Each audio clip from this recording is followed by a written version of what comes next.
দেশের মাটিতে জয় হিন্দ স্লোগানটা সর্বপ্রথমে যে দিয়েছিল সে ছিল মুসলমান আল্লাহর বান্দা আবিদ হাসান নাম ছিল তার।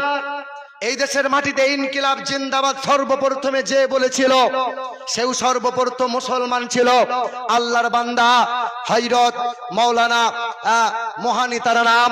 এই দেশের মাটিতে সর্বপ্রথম ভারত ছাড়ো এই আন্দোলন যে করেছিল তার নাম ছিল মেহের আলী। এই দেশের মাটিতে সারে জাহাঁ সে আচ্ছা হিন্দুস্তান হামারা এই গান সর্বপ্রথম শুনিয়েছিল যে আল্লামা ইকবাল তার নাম। এখনো হিন্দু ভাইদের বিবাহ অনুষ্ঠানে সানাই বাজানো হয়, ওই সানাইটা সর্বপ্রথম শিখিয়ে দিয়ে গেল যে মুসলমান ছিল তার নাম হলো বিসমিল্লাহ খান। এই দেশের মাটিতে তবলা বাজানো শিখিয়ে গেল যে নাম হলো জাকির হোসেন। এই যে জাতীয় পতাকার তেরঙ্গার নকশাটা সর্বপ্রথম সৌন্দর্যতা দিয়ে গেল যে মুসলমান ঘরের বউ মাসে তার নাম সুরাইয়া তৈয়ব জি। এই দেশের মাটিতে অহরহ মুসলমানদের অবদান, কিন্তু মুসলমানদের ঠাঁই, মুসলমানদের জায়গা, মুসলমানদের প্রতি অত্যাচার কম হচ্ছে না বেশি? কেন হচ্ছে বলেন? কেন আন্দোলনে কাজ হচ্ছে না? আল্লাহ পাক রব্বুল আলামিন জানিয়ে দিলেন, ব্যবসা করো, বিজনেস করো, চাষ করো, আবাদ করো, চাকরি করো।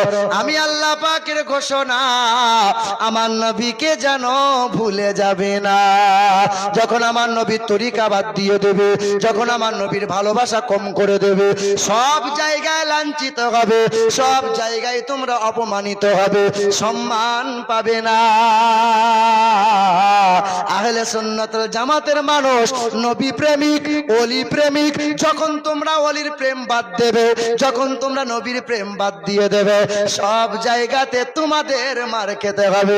ষষ্ঠ জাতি আমরা, ষষ্ঠ ধর্ম পেলাম আমরা, ষষ্ঠ কিতাব পেলাম আমরা, ষষ্ঠ উম্মত হলাম আমরা, ষষ্ঠ নবী পেয়েছি আমরা। মার কেন খাবো? নিশ্চয়ই আমাদের গলতি রয়েছে। একটাই গলতি, মা আতাকুমুর রাসূল ফাকুযুহু ওয়া মা নাহাকুম আনহু ফান্তাহু।